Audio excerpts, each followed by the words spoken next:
अजीज दोस्तों, अस्सलाम वालेकुम। नमस्ते, सत श्री अकाल, गुड आफ्टरनून। आप सब जैसे कि जानते हैं कि मैं सनातन के हवाले से काफ़ी नया हूं और मुझसे अक्सर गलतियां होती हैं, तो मैं मेरे सनातन के हवाले से वैसे तो यूट्यूब पे और भारत के पॉलिटिक्स के हवाले से मेरे कई गुरु हैं, लेकिन सनातन के हवाले से एक गुरु हैं जो लंदन में रहते हैं, जिनसे मैं जब भी मुझे कोई मालूमात हासिल करनी होती है भगवान शंकर के बारे में, भगवान कृष्ण के बारे में, या किसी रिचुअल के बारे में, किसी चीज के बारे में, तो अभी जी हैं यहाँ पे लंदन में। वो सनातन के हवाले से एक चैनल भी चलाते हैं और धर्म की वो इस तरह से खिदमत कर रहे हैं कि दिल खुश हो जाता है कि ऐसे भी हिंदू हैं जो कि अपने धर्म के लिए वक्त निकालते हैं। अभी जी नमस्कार एंड वेलकम। जी आरिफ जी, बहुत धन्यवाद आपके चैनल को बुलाने के लिए। अभी जी सबसे पहले तो मैं पर्सनली आपको धन्यवाद कहूंगा कि आप मेरी गाइडेंस करते हैं, मुझे चीज़ों के बारे में बताते हैं, तो इसके लिए धन्यवाद। आगे आज का मेन मुद्दा काशी विश्वनाथ है, लेकिन उससे पहले मैं आपसे ये पूछना चाहूंगा कि आप एक सनातन के हवाले से एक चैनल चला रहे हैं और उस पे अक्सर चीज़ें लगाते हैं जो कि हिंदुओं के लिए भी काफी इंफॉर्मेटिव है। कि आपको पता है कि हमारी ये जो हिंदू कम्युनिटी है वो धर्म से इतनी अटैच नहीं है जितने के मुसलमान हैं या दूसरे धर्म के हैं, तो उनसे आपको भी, आपके चैनल से उनको भी बड़ी इंफॉर्मेशन मिलती है, और मुझ जैसे न्यू लर्नर्स जो कि अपने पुरखों के इस धर्म के बारे में पूरा मालूमात लेना चाहते हैं, तो क्या आप कुछ बताएंगे अपने इस चैनल के बारे में, अपनी एक्टिविटीज के बारे में? जी जी आरिफ जी, तो मैंने अब बहुत रिसेंटली ही ये शुरू किया है, सिंपली सनातन करके नाम रखा है इसका। और इसमें एक ही पर्पस है आरिफ जी की सारे सनातनी हिंदुओं को उनके खुद के ज्ञान के बारे में ही बताना कि आपका धर्म है क्या, आपका धर्म कितना महान है। आप इसकी साइंस को समझिए, इसकी वेद को समझिए, तो आपको समझ में आएगा कि आपकी जो ये पूरी जो बनाई गई है किताबें हैं, जो पूरी इसकी साइंस है, जो इसकी पूरी थ्योरीज है, वो क्यों हैं। और लोग इसको जो है, अब ये दुर्भाग्य रहा हमारा कि हम कई साल तक का गुलाम रहे, तो हमारी सारी नॉलेज तो दबा दी गई और हमें एक अलग ही तरीके की सोच से सोचना सिखा दिया गया। लेकिन सत्य तो यही है कि सनातन सबसे पुराना और सबसे पहला धर्म है दुनिया का, और इसमें जो लिखा हुआ है, जो सत्य लिखा हुआ है, वही जीवन में हर चीज में जो है एप्लीकेबल हो जाता है। तो मैं उसी को बस हाईलाइट करने की कोशिश कर रहा हूँ इस प्रयास में। और अपने बारे में संक्षिप्त में बता देता हूँ। मैं लखनऊ और अयोध्या से ताल्लुक रखता हूँ। मेरे बाबा अयोध्या में बहुत साल रहे। उन्होंने बहुत जल्दी ही रिटायरमेंट ले लिया था, भगवान श्री राम की खिदमत करने लगे। मेरे पिताजी भी हमेशा से जो है वेद पुराण और ध्यान में ही रहे। तो उनसे जो बचपन में सीखा, उसके बाद मैंने भी मेडिटेशन करना शुरू कर दिया और योग विद्या, कुंडली चक्र विद्या, ये सब पे काफी जो है चीजें सीखी। तो उन्हीं सब से जो ज्ञान मिला है, उसी के अंतर्गत अभी प्रयास कर रहा हूँ कि ये बात और लोगों तक पहुंच सके और इस सत्य जान सके लोग कि सनातन है क्या और कैसा है ये जो हमारा पूरा सिस्टम है। इसकी बेसिक्स को समझाने का प्रयास कर रहा हूँ फिर से। जी अभी जी आपने अभी शिवरात्रि पे भगवान शंकर के लिए एक रिलीजियस गीत गाया भी था, और शंकरा शंकरा, और मैंने, मतलब मुझे वो बहुत ही सुंदर, बहुत ही खूबसूरत लगा। मैंने कई बार उसको सुना था। तेरे जाप के बिना चले सांस किस तरह, मेरा कर्म तू ही जाने, क्या बुरा है क्या भला, तेरे रास्ते पे मैं तो आंख मूंद के चला, तेरे नाम की जोत में सारा हलिया तमस मेरा, नमो नमो जी शंकरा, भोलेनाथ शंकरा, जय त्रिलोकनाथ शंभुये शिवाय शंकरा, नमो नमो जी शंकरा, भोलेनाथ शंकरा। अभी आज पता चला है कि आपने नवरात्रि के लिए भी कुछ किया है, तो क्या नवरात्रि के हवाले से है? जी, जी। नवरात्रि में नवदुर्गा की हम स्तुति करते हैं, बट नवदुर्गा है तो आदिशक्ति के 9 रूप ही। तो उसी पे जो है चैंट्स जो है उनकी जो होती या देवी सर्वभूतेषु, जो मेन उनका पूरा मंत्रों का है उच्चारण है, उसी को प्रयास किया है थोड़ा सा एक अलग तरीके से करने का। और माँ आदिशक्ति की के बारे में उसमें जो है मैंने काफी बोला है इस गीत में।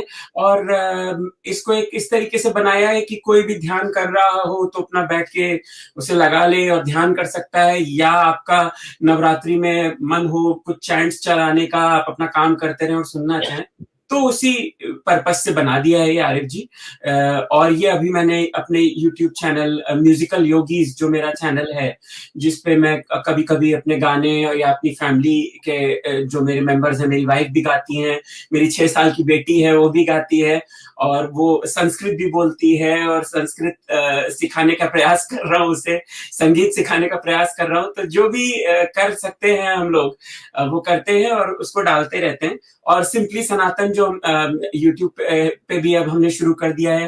पहला वीडियो अभी मैंने डाला था चैत्र नवरात्रि को, और हिंदू नववर्ष का कैलेंडर जो है उसकी साइंटिफिक एस्पेक्ट्स क्या क्या हैं, और हम क्यों मनाते हैं, कैसे करते हैं, इन सब का पूरा जो साइंस है उसको एक्सप्लेन करते हुए ये चैनल पे डाला था। और अब ट्विटर पे भी डाल रहे हैं, तो डिफरेंट जगह डाल रहे हैं। तो ये गाना मैंने अभी यूट्यूब पे ही रिलीज किया है, और इसका एक प्रीव्यू मैंने अब सिंपली सनातन ट्विटर पे भी डाला है।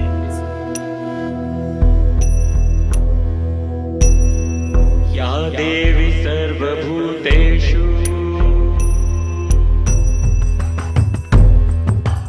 बुद्धिरूपेण संस्थिता, नमस्तस्यै नमस्तस्यै नमस्तस्यै नमो नमः। या देवी सर्वभूतेषु निद्रारूपेण संस्थिता, नमस्तस्यै नमस्तस्यै नमस्तस्यै नमो नमः। या देवी सर्वभूतेषु शुद्धारूपेण संस्थिता, नमस्तस्यै नमस्तस्यै नमस्तस्यै नमो नमः। या देवी सर्वभूतेषु छायारूपेण संस्थिता, नमस्तस्यै नमस्तस्यै नमस्तस्यै नमो नमः। या देवी सर्वभूतेषु शक्तिरूपेण संस्थिता, शक्तिरूपेण संस्थिता, शक्तिरूपेण संस्थिता, नमस्तस्यै नमस्तस्यै नमस्तस्यै नमो नमः।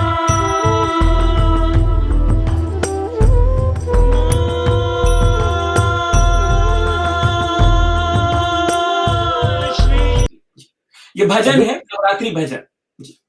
अभी जी मुद्दे पे आने से पहले आखिरी एक सवाल आपकी जात के हवाले से, कि आपकी बेटी मायरा जी को हम देखते हैं तो 6 साल की, जैसे कि आपने बताया, लेकिन उसके पास आप जो उसको ज्ञान दे रहे हैं, क्या आप समझते हैं कि आज जो खास तौर पे विदेश में रहने वाले हिंदू हैं वो भी अपने बच्चों को इस तरह ज्ञान देते हैं? और आप क्या मैसेज देना चाहेंगे उन विदेशी हिंदुओं को जो अपने बच्चों को धर्म से दूर रखते हैं?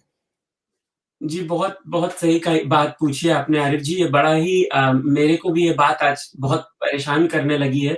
मैंने एक्चुअली ये इसी वजह से शुरू किया क्योंकि मैं अपने आसपास में देखता था तो सारे जो यहाँ पे ब्रिटेन में हिंदूज और पेरेंट्स मिलते हैं, वो अपने बच्चों को अंग्रेज बनाने में ही लगे हुए हैं और ना वो सनातन का कोई ज्ञान देना चाहते हैं, ना वो देवी देवताओं के बारे में कुछ बताना चाहते हैं, और अगर बताते भी हैं तो बहुत ही संक्षिप्त में बता देते हैं क्योंकि वो खुद ही नहीं जानते, वो एक्सप्लेन नहीं उतना अच्छे से कर पाते हैं। और बच्चे तो बच्चे हैं, बच्चे को जब तक आप चीजों को एक सही तरीके से ना समझाएं तो बच्चा समझेगा नहीं।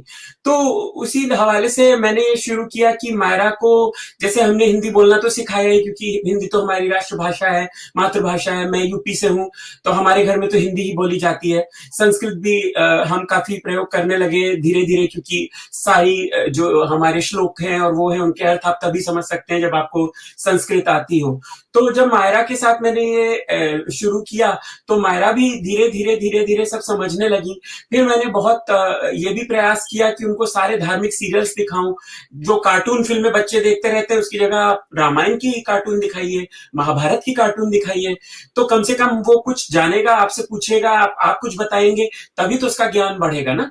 तो इस तरीके से करते करते मैंने शुरू किया और आज मेरा अब 6 साल की हो गई है, लेकिन उनको सारे देवी देवताओं के नाम पता है, वो सबकी हिस्ट्री भी बता सकती हैं। वो ये भी बता सकती हैं कि इंद्र क्या करते थे, वरुण देव क्या करते थे, अग्नि देव कब आते थे और क्या होता था, और काफी श्लोक भी उनको आते हैं।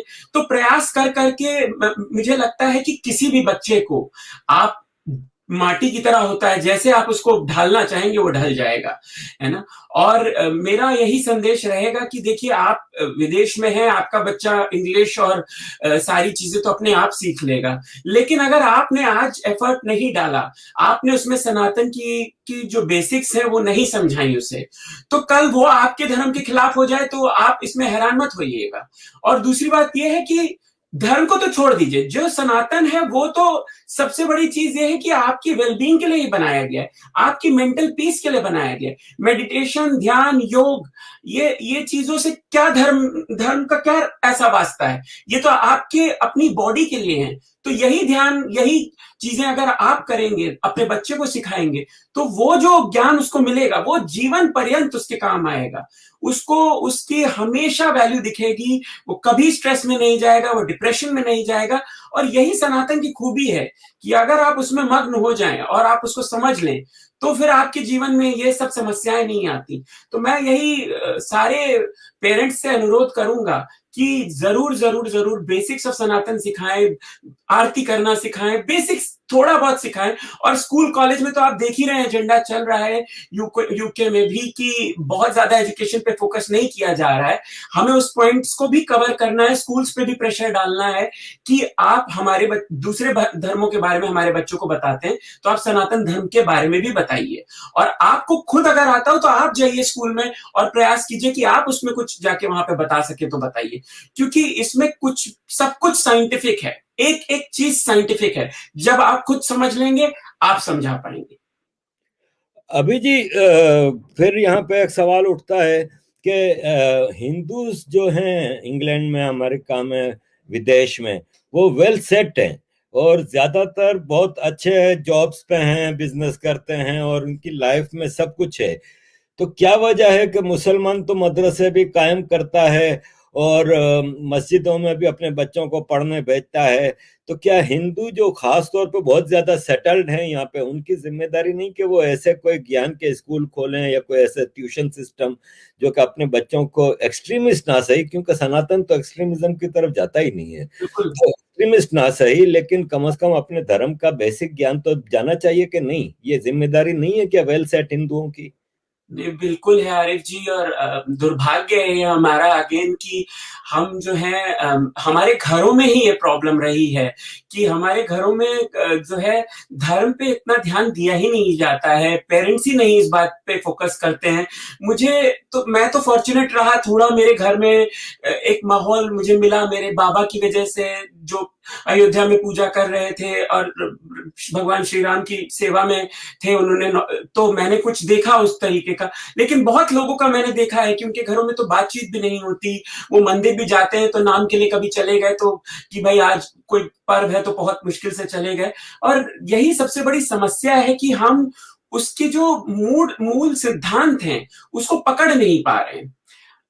मैं बहुत संक्षिप्त में एक बात कहना चाहूंगा कि आज की डेट में गूगल है और हमारे विकिपीडिया है, अगर आप इनको रातों रात खत्म कर दें तो क्या होगा, दुनिया में एक नॉलेज का अभाव क्रिएट हो जाएगा।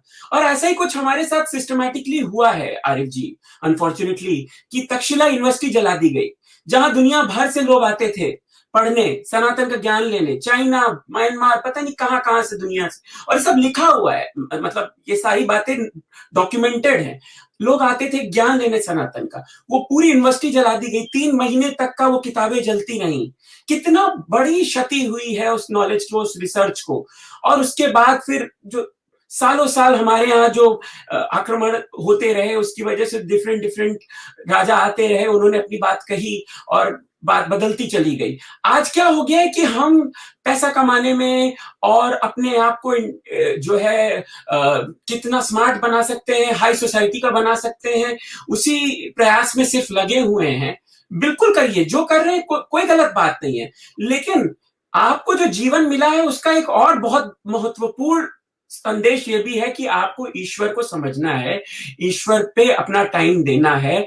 ध्यान, मेडिटेशन, पूजा अर्चना इसी कार्य के लिए बनाई गई है कि आप कभी भी अनबैलेंस्ड ना हो, आप सिर्फ और सिर्फ पैसा कमाने में ना लगे। आप पैसा भी कमाएं, आप अपना गृहस्थ जीवन भी व्यापन करें, और साथ ही साथ जो ध्यान और जो धर्म की बातें हैं उन पे भी अपना केंद्र रखें। तो ये जो चीजें हैं, जब हम समझेंगे और हम अपने बच्चों को समझाएंगे तभी कुछ होगा। और मुझे लगता है कि अब समय आ गया है कि भारत में भी गुरुकुल एजुकेशन शुरू होनी चाहिए फिर से, जिसे खत्म कर दिया गया सिस्टमैटिकली। क्योंकि ये जो नॉलेज थी, आप देखिए भगवान श्री रामचंद्र भी गुरुकुल गए, भगवान कृष्ण भी गुरुकुल गए, तो सब गुरुकुल जाते थे, गुरु से के साथ बैठते थे, गुरु से ज्ञान अर्जित करते थे। सबसे बड़ी बात है कि गुरु के पास जाना क्यों जरूरी है। गुरु की सेवा जब आप करते हैं गुरुकुल में जाके, आप सेवा भाव सीखते हैं, आप समाज के लिए जीना सीखते हैं, आप देश के लिए जीना सीखते हैं। आप इसके साथ ये भी सीखते हैं कि मैं अगर सिर्फ अपने लिए नहीं रह रहा हूं, और जो ज्ञान मुझे मिल रहा है वो मुझे समाज कल्याण के लिए लगाना है, तो वो बहुत जरूरी है। आज का एजुकेशन सिस्टम सिर्फ और सिर्फ कोर्स, पढ़ाई, टेस्ट और नंबरों पे आधारित हो चुका है। रियल ज्ञान की तो कोई बात कर ही नहीं रहा है ना, वो भी ज्ञान बहुत जरूरी है मेरे ख्याल से। तो मुझे लगता है कि अगर विदेश में बड़े बड़े जो ये बिजनेसमैन हैं, जो इतना कार्य करते हैं, सब अच्छा ह्यूमैनिटी का वर्क करते हैं, क्यों ना कुछ गुरुकुल खोलें, कुछ वैदिक एजुकेशन के लिए कुछ प्रयास करें। कहीं ना कहीं से एक बीज डालेंगे तो पेड़ तो बनेगा आरिफ जी, और शुरुआत तो करनी पड़ेगी, चाहे यूके हो, चाहे ऑस्ट्रेलिया हो, चाहे कनाडा हो। आज भारतीय हर जगह इतनी तादाद में हैं कि अब अगर हमने ये प्रयास नहीं शुरू किया तो हम अपनी ही सभ्यता को धीरे धीरे खो देंगे। और भारत में भी इसकी बहुत जरूरत है। ये सेक्युलर के नाते जो हमने कॉन्वेंट स्कूल्स खोल दिए, मदरसास खोल दिए, तो हम गुरुकुल क्यों नहीं खोल सकते। मैं बहुत ज्यादा जो है इस बात की जो है हर किसी से, भारत सरकार से भी ये विनती करूंगा कि गुरुकुल एजुकेशन को प्लीज फिर से शुरू किया जाए। वेद का ज्ञान, संस्कृत का ज्ञान बहुत जरूरी है सनातन को समझने के लिए, और वही आपको हर तरीके से एक संपूर्ण इंसान बना सकता है। अभी जी मुद्दे की तरफ आते हैं कि आपको पता है कि अभी कोर्ट ने फैसला दिया है कि आर्कियोलॉजिकल सर्वे होगा काशी विश्वनाथ मंदिर का, और वहां पे जो ज्ञानवापी मस्जिद है उसका। तो जरा हमें ये बताइए कि काशी विश्वनाथ की हिंदू धर्म में क्या इम्पोर्टेंस है, कितनी इम्पोर्टेंस है, और उसके पीछे क्या इतिहास है। जी, काशी के बारे में जो है मैं आपसे शुरू करता हूं। तो देखिए, हिंदू धर्म में हमारे जो 7 जगहें हैं उन्हें सप्तपुरी बोला गया है, जहां पे जाके आपको मोक्ष मिल सकता है। तो जो है एक श्लोक भी है, अयोध्या, मथुरा, माया, काशी, कांची, अवंतिका, पुरी द्वारावती चैव सप्तते मोक्षदायका। तो अयोध्या हो गया, मथुरा हो गया, माया जो कि हरिद्वार का ही नाम है, मायापुरी, और काशी हो गया, अवंतिका हो गई, पुरी होगी, द्वारिका जी हो गई। ये सब जो जगहें हैं हमारी, कांचीपुरम, ये सारी जगहें मोक्षदायिनी जगहें मानी गई हैं हिंदू लिटरेचर के हिसाब से, और हिंदू समाज में हम सबको ये जगहें जाना चाहिए, ये हमारे तीर्थ स्थल भी हैं। शुरू करता हूं बहुत संक्षिप्त में कि काशी जो शब्द है, काशी शब्द का अर्थ है प्रकाश से निकलता हुआ। तो प्रकाश की ये सिटी है। इसको साइंस में तो 3,500 4,000 साल पुराना मान लिया है, लेकिन वैदिक जो तत्व मिल चुके हैं, कम से कम 40 और 50,000 साल तक के पुराने तत्व मिल चुके हैं कि ये सिटी दुनिया की सबसे पुरानी सिटियों में से एक है, काशी। और इसमें जो है सबसे बड़ी बात यह है कि इसके इतने उल्लेख मिलते हैं स्कंद पुराण में, गरुड़ पुराण में, शिव पुराण में, कि इसको अगर ये बोला जाए कि ये सबसे मेन तीर्थ है हिंदुओं के लिए, तो गलत नहीं होगा। तो काशी की जो हिस्ट्री है उस पे वहां से शुरू करता हूं कि काशी जो है भगवान शिव की नगरी मानी गई है। और काशी भगवान शिव की नगरी इसलिए मानी गई है क्योंकि ये भगवान शिव को बहुत प्रिय थी।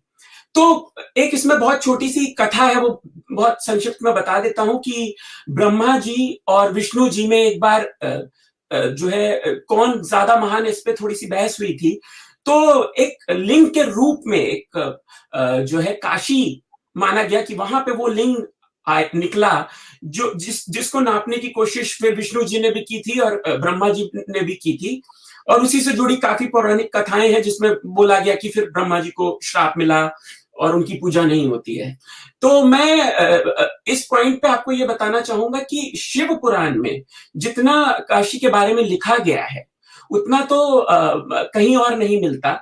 और काशी भगवान शिव को, जैसे मैंने आपको बताया, कि बहुत ही प्रिय नगरी है और माना जाता है कि भगवान शिव के त्रिशूल पे रहती है। तो अब ये पुराणिक लिटरेचर है, थोड़ी पुराणिक लिटरेचर, संस्कृत है, पोइटिक भी है, लेकिन इसका मेन अर्थ आप समझे तो भगवान शिव के त्रिशूल पे रहती है, मतलब भगवान शिव के दिल में रहती है।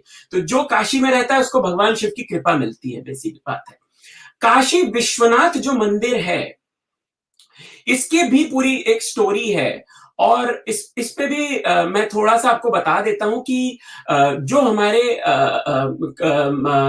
काशी में रहने वाले एक राजा हुए हैं दक्ष प्रजापति, सॉरी काशी में हरिद्वार में रहने वाले राजा हुए हैं दक्ष प्रजापति, जो कि ब्रह्मा जी के मानस पुत्र हैं। उनका वहां पे क्या नाम है, माता, उनकी पुत्री थी माता सती, जो कि शिव जी की जो है जिनका शिव जी से विवाह हो जाता है। और वो दक्ष प्रजापति ब्रह्मा जी के मानस पुत्र थे, वो शिव जी को उतना पसंद नहीं करते थे। तो इस वजह से उनके बीच में हमेशा विवाद रहा, शिव जी और दक्ष प्रजापति जी के बीच में। और अंत में माता सती जो है बहुत दुखी होती हैं, उनका हवन होता है, उसमें शिव जी को बुलाया नहीं जाता है, और वहां पे माता सती जो है अपने आप को भस्म कर लेती हैं। और उसी भस्म की वजह से भगवान शिव बहुत क्रोधित होते हैं और लेके जो है दक्ष जी को श्राप दे देते हैं और उनका जो है सिर अलग कर देते हैं। तो दक्ष प्रजापति क्योंकि ब्रह्मा जी के पुत्र होते हैं तो उनको फिर से जीवित किया जाता है, और उनको यह बोला जाता है कि अगर आपको मोक्ष चाहिए तो आपको काशी ही जाना पड़ेगा। तो वो काशी पहुंचते हैं, वहां पे एक लिंग की स्थापना करते हैं, बहुत पूजा करते हैं। और बाद में कई साल बाद जब भगवान शिव की दोबारा विवाह होता है माता पार्वती से, वो भी आदिशक्ति का रूप है और माता सती भी आदिशक्ति का ही रूप है। तो जब माता सती के साथ एक और उसी से जुड़ी हुई वहां पे एक और बात है कि माता सती को लेके भगवान शिव भ्रमण कर रहे होते हैं पूरे ब्रह्मांड का। तो वो इतने विलुप्त हो चुके होते हैं, इतने ज्यादा दुखी हो चुके होते हैं कि एक तरीके से वो अपनी ड्यूटीज को छोड़ देते हैं। तो सारी देवी देवता बड़े परेशान होते हैं। तो विष्णु जी आते हैं, अपना सुदर्शन चक्र का यूज करके माता सती के टुकड़े कर देते हैं, और वही टुकड़े जहां गिरे हैं वहीं पे आज हिंदू मान्यताओं के हिसाब से शक्तिपीठ है, 52 शक्तिपीठ है, जहां पे हम माता की पूजा आराधना करते हैं। तो काशी जो नगर है, वहां पे जब माता पार्वती बाद में पहुंचती हैं, दक्ष प्रजापति उनके पिता होते हैं, पूर्व जन्म में, तो वो उनको पता होता है, तो क्योंकि माँ है, वो देवी है, उनको सब पता है, तो वो वहां जाती हैं, फिर भगवान शिव भी वहां आते हैं। तो उसके बाद कहा जाता है कि वो भगवान शिव को बड़ा पसंद आया और वो वहां रहने लग गए। और भगवान शिव वहां रहने लगे तो काल भैरव और जो उनके सेवक हैं वो काशी को प्रोटेक्ट करते हैं। तो वो सिटी पूरी प्रोटेक्टेड, एक तरीके से डिवाइन सिटी है और प्रोटेक्टेड सिटी है हर तरीके से। ये तो पौराणिक लिटरेचर की बात हो गई। अब इसमें बहुत बड़ा जो एक मेन विवाद ये है कि जो काशी विश्वनाथ है, जो विश्वनाथ, पहले इसका नाम विश्वेश्वर था, जो कि इसका मतलब है दुनिया के पालनहार। ओके, उसके बाद जो मंदिर के पुजारी थे, एक्चुअली उनका नाम विश्वनाथ था। तो काशी विश्वनाथ मंदिर, इसलिए आपको पता ही है, बार बार आक्रमण हुआ। पहले कुतुबुद्दीन ऐबक ने किया, फिर सिकंदर लोधी ने किया, फिर बार बार आक्रमण होता रहा, और औरंगजेब के जमाने तक का ये सिटी कई बार बन चुकी थी, कई बार, मतलब कम से कम 2-3 बार तो ये सिटी तबाह हो चुकी है और बन चुकी है, ऐसा माना जाता है। और इसमें मल्टीपल लेयर्स हैं, और ये सबसे जो इसकी दिव्यता है वो इसी वजह से है क्योंकि इसको शिव जी का पूरा प्रोटेक्शन मिला हुआ है। तो कथा यही है कि, और जो सत्य लिखा हुआ है कि काशी विश्वनाथ जो मंदिर था, जो उसके पुजारी थे, जब औरंगजेब ने उसको तबाह करने की कोशिश की, तो मंदिर में शिवलिंग जो था, जो सबसे दिव्य ज्योतिर्लिंग माना गया है, क्योंकि वो खुद ही शिवजी से ही निकला था, तो दिव्य है, सबसे पुराना है, तो उसको लेके वो कुएं में कूद गए। जिस कुएं में कूदे थे उसका नाम भी ज्ञान व्यापी था temple of well of wisdom, और औरंगजेब ने वही नाम भी रख दिया, ज्ञान व्यापी मॉस्क। खैर, तो जब वो उस कुएं में कूद गए, उसके बाद फिर अहिल्या भाई होलकर ने उसे दोबारा जब बनाया, उसे दोबारा क्रिएट किया, तो जो पूरी मेन बात ये है मुद्दे की कि जो मस्जिद है वही मंदिर मेन है, जिसको औरंगजेब ने तोड़ दिया, उसके ऊपर ही मस्जिद बना दिया, और वो जो पूरी जगह थी वो पूरी घेर ली, और थोड़ा सा हिस्सा मंदिर का छोड़ दिया, दीवारें छोड़ दी, जो आज भी दिखती हैं, सबको पता है। और जो बाद में अहिल्या भाई होलकर जी ने जो मंदिर बनाया, वो थोड़ा सा दूर जाके बनाया, क्योंकि वो मस्जिद के बगल में नहीं बना पा रही थी। तो इस बात का ही सारा विवाद है कि जो मेन मंदिर है वो आज भी उस मस्जिद के नीचे ही है। कहा तो यही जाता है कि वो ज्योतिर्लिंग भी सुरक्षित बचा ले गए थे या नहीं बचा पाए थे, ये कोई इसकी सत्यता नहीं जानता, लेकिन वो असली जो ज्योतिर्लिंग है वो भी वही है बेसिकली। तो ये सारा विवाद काशी के लोग को लेकर है, और जैसा मैंने आपको बताया कि पौराणिक लिटरेचर में तो इसका बहुत ही प्रमाण मिलता है कि ये सबसे दिव्य नगरी है और शिवजी को सबसे प्रिय है, शिवजी यहाँ पे वास करते हैं। आज भी काशी के घर घर में शिवजी की पूजा होती है, अर्चना होती है, हर जगह मंदिर, 72,000 मंदिर माने गए हैं, काशी में थे एक जमाने में जब काशी का निर्माण हुआ है। अगर आप इसका एक बहुत सूक्ष्म एग्जांपल दूं तो 72,000 कोशिकाएं होती हैं मनुष्य के शरीर में। तो बड़ा ही एक दिव्य किस्म का ज्ञान है इसके बारे में, काशी के बारे में, जो कि किसी और जगह नहीं मिलता।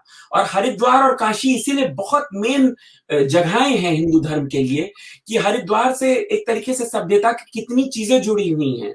और आप देख रहे हैं अभी कुंभ हमारा चल रहा है, वही हरिद्वार में ही हो रहा है, और इधर काशी, और दोनों जगह गंगा जी बह रही हैं, जो कि शिव जी की जटाओं से ही निकली हैं और शिव जी के लिए ही धरती पे आई थी, जब उन्होंने आह्वान किया था कि धरती पे आइए और मानव का कल्याण कीजिए। तो ये जो बातें हैं काशी से रिलेटेड हैं आरिफ जी। आपने भी जिक्र किया ज्योतिर्लिंगा का, तो बीच में मैं जरा इसके बारे में वो करके फिर हम काशी की तरफ आते हैं। ये ज्योतिर्लिंगा के बारे में कुछ बताइए। क्या ये 12 जो हैं, तो 12 जगह पे शिव जी खुद गए थे? वहां से सुना है कि एक रोशनी मिलती है ह्यूमैनिटी को वहां से, तो उसके बारे में, ज्योतिर्लिंग के बारे में कुछ बताइए। जी बिल्कुल। मुझे जो थोड़ा बहुत ज्ञान है मैं बिल्कुल बताने का प्रयास करता हूँ। और मैं जब भारत में था तो मैंने बड़ा प्रयास किया ज्यादा से ज्यादा ज्योतिर्लिंग देखने की, तो कम से कम 6-7 तो मैंने भी कवर किए। तो मुझे बड़ा आनंद मिला इन सब जगहों पे जाके। महाराष्ट्र में ही 4 आते हैं। तो मैंने जो अपनी थोड़ी सी रिसर्च से पाया है आरिफ जी, कि ज्योतिर्लिंग और शिव पुराण में लिखा हुआ है कि कुछ कुछ हर ज्योतिर्लिंग से जुड़ी एक कथा है। और ऐसा माना गया कि कोई भक्त था जो वहां पे पूजन कर रहा था शिव जी को पौराणिक काल में, और इस वजह से शिव जी जो है स्वयं आए, और कोई विपदा रही है या कोई बात रही है, उसकी वजह से उन्होंने बोला कि अब मानव कल्याण के लिए मैं यहाँ पे अपना रूप स्वयं छोड़ता हूं और इसकी पूजा होती रहेगी बेसिकली। तो जो इतने भी ज्योतिर्लिंग है वो माना जाता है कि शिव जी ने स्वयं ही अपना रूप वहां छोड़ दिया कि मानव कल्याण का जो है कार्य चलता रहे, और जो जो पूजा की जो एनर्जी स्रोत है, जो केंद्र है, वो ज्योतिर्लिंग से मिलती रहे। अच्छा, एक बहुत ही यूनिक बात है इसमें कि अगर आप ध्यान से देखें तो सारे ज्योतिर्लिंग जो 12 आते हैं वो ज्यादातर एक ही लाइन पे आ जाते हैं, एक सीधी लाइन पे आते हैं। कितनी कमाल की इंजीनियरिंग रही होगी हमारे पुराने ऋषियों की, मुनियों की, कि उनको ना उस जमाने में कंपास था ना कुछ था, वो कैसे एक ही लाइन में सारे के सारे मंदिरों का निर्माण हो गया इतने पुराने समय में। और इसके अलावा अगर आप ध्यान से देखें तो मेरे हिसाब से जो शिवलिंग है, जो ज्योतिर्लिंग है, एक न्यूक्लियर रिएक्टर की तरह है। उसका शेप भी वैसा ही है, उसका कॉन्सेप्ट भी वैसा ही है। उसको हमेशा जल चढ़ाना पड़ता है, उसको कूल करना पड़ता है। और जैसे न्यूक्लियर रिएक्टर से एनर्जी आती है, वैसे ही एक शिवलिंग से एनर्जी आती है। अब इस पे बहुत शोध चल रहा है, और अब बड़ी बड़ी यूनिवर्सिटीज अमेरिका में इस पे जो है उन्होंने मान लिया है। और अभी मिला था कल्प विग्रह आइडल जो है मिला है, जो कि 26,000 BC डेटेड हुआ है कार्बन डेटिंग से। तो आप सोच सकते हैं कि हिंदू धर्म को तो लोग 3 या 4,000 साल पुराना बता देते हैं, लेकिन आइडल्स तो यहाँ पे 26,000 BC के मिल रहे हैं। मतलब आप पुरानी इतिहास में जाना शुरू करें तो आप उस टाइमलाइन में बैठाएंगे तो आपको समझ में आएगा कि तब भी एक तरीके से मूर्ति की पूजन हो रही थी और भगवान के मूर्ति रूप मिले। तो मेरी अपनी जो छोटी मोटी इस बारे में फाइंडिंग्स रही है और रिसर्च रही है, वो यही है कि बेसिकली कॉन्सेप्ट यही है कि आप ज्योतिर्लिंग के पास जाएं, बैठ के ध्यान करें, तो आपको जो आनंद तो मिलेगा, जो एनर्जी मिलेगी और जो एनर्जी का ये जो स्रोत मिलेगा, वो कहीं नहीं मिलता। और इसीलिए इस पे मैंने अभी बहुत रिसेंटली कई और देखा है, बहुत से नए लोग इस पे शोध कर रहे हैं। उन्होंने भी मान लिया है कि ये जो मंदिर हमारे बनाए जाते हैं, इसको बनाने की जो साइंस है वो इतनी साइंटिफिक है कि इसमें 24 घंटे आप ललिता सहस्त्र नाम, विष्णु सहस्त्र नाम, ये इनका जाप चलता रहता है। और ये जो मंत्र हैं, ये मस्तिष्क से लेके पूरी आपकी बॉडी के एक एक सेल को इफेक्ट करते हैं, और इतना स्ट्रांगली इफेक्ट करते हैं कि आपकी सारी थकान, आपकी सारी प्रॉब्लम्स को दूर करने की कैपेबिलिटी रखते हैं। और ये मेजर किया जा रहा है अब डिफरेंट साइंटिफिक तरीकों से, और ये पाया जा रहा है कि ह्यूमन बॉडी की काफी प्रॉब्लम्स तो सिर्फ इन मंत्रों को मंदिरों में जाके सुन के ठीक की जा सकती हैं। तो मेरी अपनी जो शोध इस मामले में है वो यही है कि जो जितने भी ज्योतिर्लिंग हैं, ये शिव जी के ही पूरक हैं, और बड़े ही साइंटिफिकली डिजाइन किए गए हैं, बड़े ही साइंटिफिकली इनको बनाया गया है। बहुत ही आस्था की जगहें हैं। आप अपना जाके एक बार मत्था टेकिए और मेडिटेशन कीजिए, ध्यान कीजिए, तो जो आपको एनर्जी वहां से मिलती है वो कहीं और नहीं मिलेगी। और इन सारी बातों का आप एक तरीके से, एक तो साइंस का रूप है, फिर एक पौराणिक लिटरेचर है, और एक हमारा आज की मेडिकल साइंस है। ये सारी चीजें मिलके एक ही पॉइंट पे आ जाती हैं, ह्यूमन वेलबींग। तो मेरे हिसाब से these are all centers of human well-being. If we understand the science behind them, we can absolutely start relating this to our own welfare. अभी जी वापस आते हैं काशी विश्वनाथ की तरफ। वहां पे गंगा स्नान भी होता है, और गंगा स्नान शायद हरिद्वार में भी होता है। तो फर्क क्या है? जी, गंगा स्नान तो देखिए अब ये हिंदू धर्म में जैसे बहुत इंपॉर्टेंट रहा है कि किस तिथि पे सूर्य की क्या जगह है और चंद्रमा की क्या जगह है, उसके हिसाब से हमारे आपने देखा है पूर्णमासी, अमावस्या, और जैसे मैंने एक अपने वीडियो में समझाया था शुक्ल पक्ष और कृष्ण पक्ष क्या होता है जब तो बगैर डिटेल में जाए हुए मैं यही बोलूंगा कि डिफरेंट डिफरेंट दिन जो होते हैं, जो तिथि होते हैं, उस दिन रेडिएशंस कभी बहुत स्ट्रांग होते हैं, कभी वीक होते हैं। तो जो स्नान की जो तिथियां डिसाइड की जाती हैं, ये पौराणिक कैलेंडर से और विक्रम संवत से जब डिसाइड की जाती है, तो आप इनमें कभी भी आप शोध करके देखेंगे तो आपको मिलेगा कि उस दिन कुछ ना कुछ इतना स्पेशल अलाइनमेंट हो रहा होता है स्टार्स का या नक्षत्रों का, कि डिवाइन जो है रेडिएशन रहती है, प्रेजेंट रहती है। इसीलिए ये बोला गया है कि उस जगह पे आप जब जाके स्नान लेंगे, आपकी बॉडी उस रेडिएशन को सोक करने के लिए तैयार हो पाती है, उस रेडिएशन को सोक कर सकती है। तो हरिद्वार में भी जो गंगा स्नान होता है और काशी में गंगा स्नान होता है, दोनों का गंगा स्नान एक तरीके से उतना ही महत्वपूर्ण है। बस यही है कि जब तिथि ऐसी जगह पड़े, जैसे कुंभ के लिए हर 12 वर्ष में जगह चेंज होती रहती है, उसकी भी एक पौराणिक कथा ही है। ये वीडियो बहुत लंबा हो जाएगा, मैं सारी बातें बोलूंगा तो, लेकिन पौराणिक कथाओं के हिसाब से हर बार जो है उसकी जो लोकेशन है चेंज होती रहती है, 4-5 सिटीज में रोटेट होती रहती है। ऐसे ही ये जो स्नाही स्नान है, ये गंगा स्नान है, इनकी लोकेशंस भी चेंज होती रहती है डिपेंडिंग, एज आई सेड, की कॉन्स्टलेशंस एंड आपके सन और मून के अलाइनमेंट से जिस दिन भी रेडिएशन स्ट्रॉन्ग जिस जगह पे मिलती है, उस जगह पे वो स्नान ऑर्गेनाइज किया जाता है। तो ये बड़ा साइंटिफिक है आरिफ जी, और यही सब बातें हम समझ नहीं पाते हैं और हम इसको ढकियानुसी मान लेते हैं, या मान लेते हैं कि हिंदुओं को तो कुछ पता ही नहीं है, वो तो बस बेवकूफों की तरह काम कर रहे हैं। तो यही एक चीज है जो हमें समझने की जरूरत है कि जो हमारे ऋषि मुनि थे वो दुनिया के सबसे पहले साइंटिस्ट थे, और इसमें कोई जो है संशय नहीं होना चाहिए हमारे मन में। उन्होंने ऐसे ऐसे शोध किए और ऐसी ऐसी चीजें की जो मुझे लगता है अभी मॉडर्न साइंस भी कैपेबिलिटी ही नहीं है उस चीजों को फाइंड करने की। हो सकता है अगले 100-200 साल और लगे जब साइंस और स्ट्रांग बने, आज हम क्वांटम थ्योरी तक पहुंच पाए हैं, अभी कितनी थ्योरीज बची हैं जो हमें एक्सप्लोर करना है। लेकिन अगर आप जाएं तो ये सारी चीजें वेदों में मिल जाती हैं, पुराणों में मिल जाती हैं, और जो इंटेलिजेंट साइंटिस्ट हुए हैं उन्होंने ये चीजों को पढ़ लिया और उसी के बेसिस पे एटम बॉम्ब बना दिया और दुनिया जहान की जितनी चीजें बना दी, कि ये सारे अमेरिका के आइंस्टीन और नील बोर और जितने बड़े बड़े साइंटिस्ट हुए, इन सबों ने इन सब चीजों का अध्ययन किया है। और जो सन जो सबसे बड़ी लेबोरेटरी है जो रिसर्च की स्विट्जरलैंड में, वहां नटराज की मूर्ति, तो क्यों रखी है नटराज की मूर्ति? उन्होंने भी समझ लिया कि शिव से रेडिएशन आ रही है, नटराज से कुछ हो रहा है, कॉस्मिक डांस जो बोला गया है, शिव तांडव, अर्धनारीश्वर, आदिशक्ति, ये सब बातें नहीं है, ये सब साइंस है, ये सब एनर्जी के कॉन्सेप्ट्स हैं जो बड़े बड़े साइंटिस्ट आज समझ रहे हैं। अभी जी आखिरी सवाल मैं आपसे करूंगा। सनातन की स्टडी करते हुए मैं अपने आप को सबसे ज्यादा भगवान राम के करीब समझता हूँ।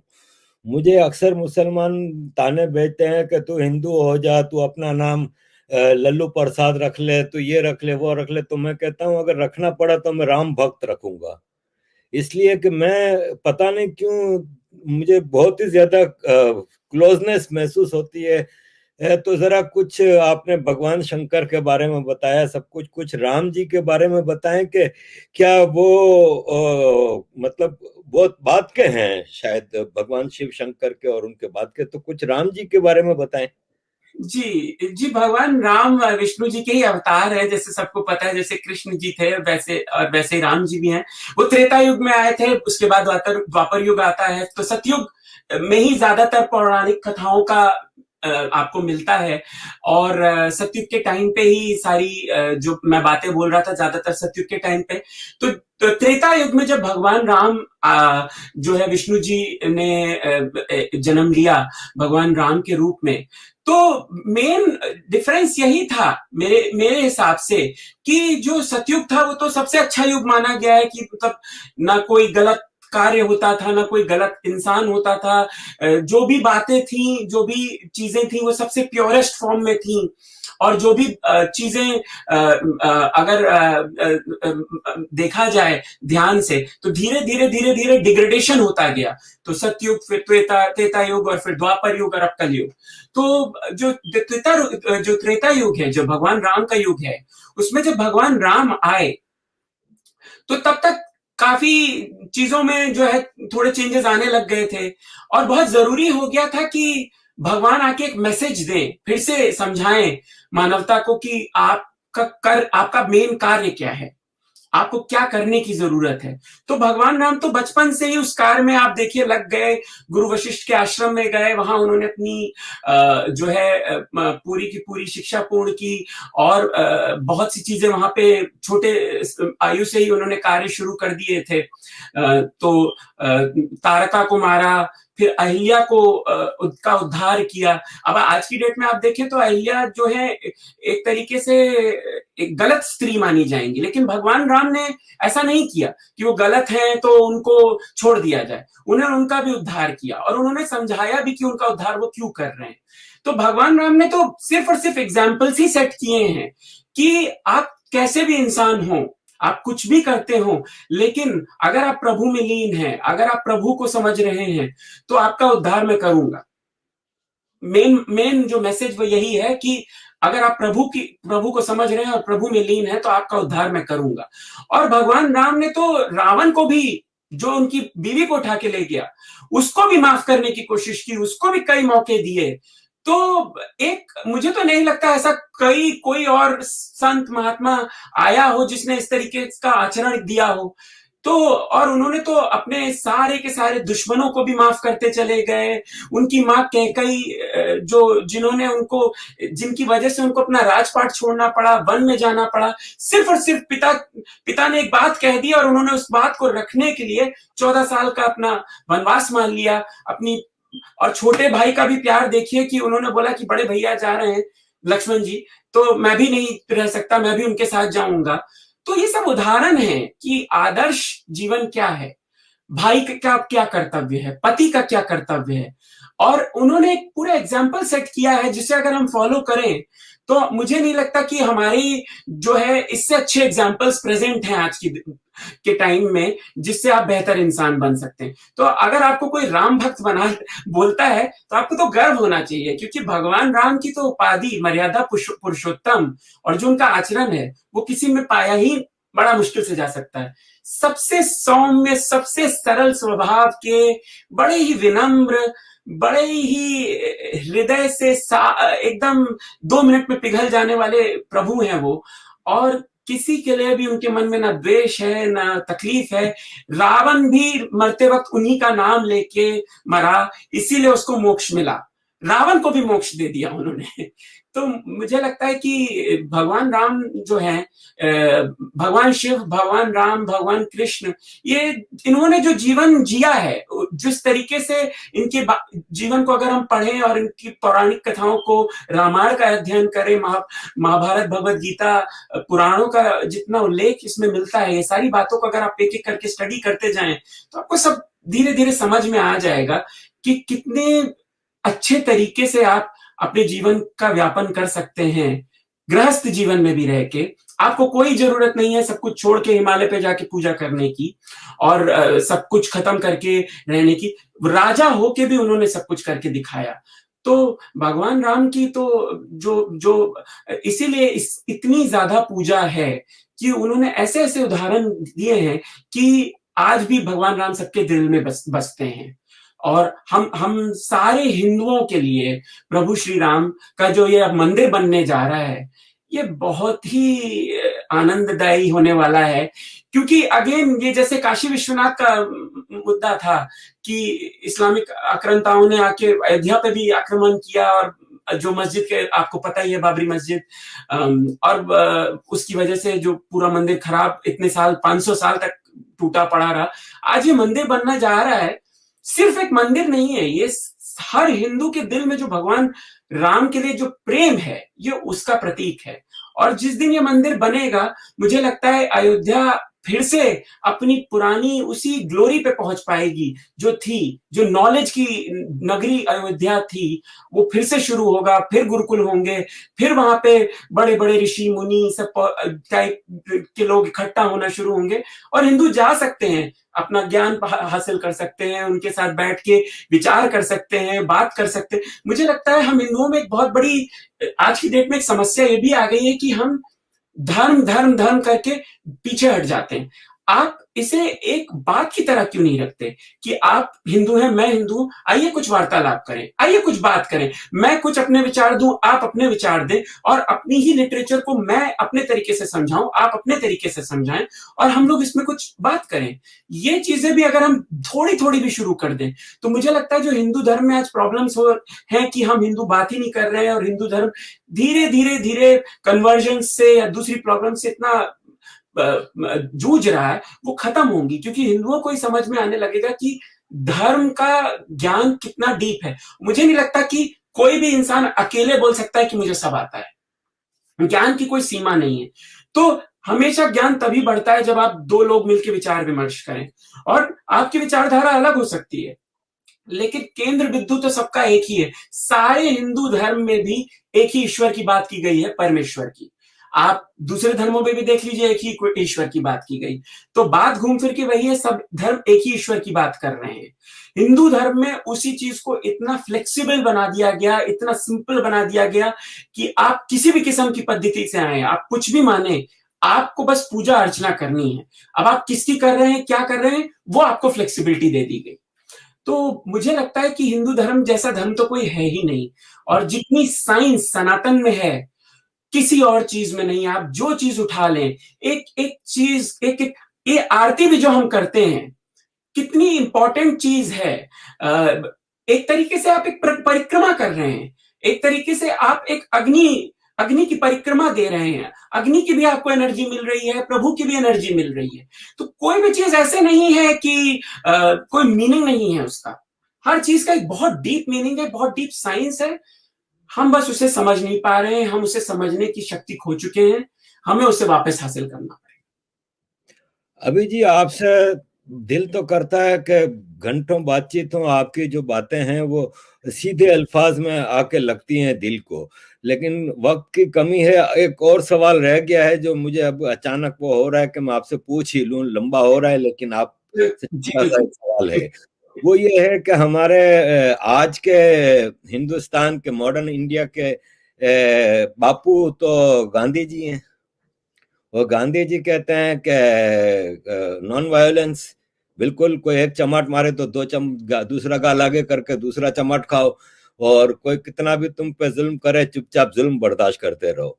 लेकिन हम जब भगवानों को, देवी देवताओं को देखते हैं तो उनके हाथ में तो हथियार हैं। वो तो कोई भी भगवान या देवी आपको बगैर हथियार के नजर नहीं आएगा। तो ये गांधी जी का मैसेज नेगेटिंग भगवान और देवियों के मैसेज। जी देखिए, मैं गांधी जी के लिए यही कहूंगा कि देखिए, उनकी प्रवृत्ति एक संत वाली थी, तो वो संत वाली बातें करते रहे। लेकिन जो मुझे लगता है कि गांधी जी जिस बात को हाईलाइट शायद करना चाहते थे नहीं कर पाए, कि अगर आप पे बहुत जुल्म हो रहा है तो आपको चुप बैठने की भी जरूरत नहीं है। अगर ऐसी ही बात थी तो गांधी जी क्यों फिर इतनी बड़ा आंदोलन लेके शुरू किया उन्होंने भारत की आजादी का? उनको पता था कि अंग्रेज गलत कर रहे हैं, इसीलिए उन्होंने वो आंदोलन शुरू किया ना। तो कहीं ना कहीं उन्होंने भी एक रिएक्शन तो दिया ना, तो रिएक्शन दिया। अब उसकी पद्धति उन्होंने क्या फॉलो की वो उनकी अपनी मर्जी है। जैसे मैंने बोला, हिंदू धर्म में हर किस्म की बात है, जीव हत्या भी नहीं होती है, पर दूसरी तरफ बलि की भी बातें हैं, और हर तरीके की चीजें हैं।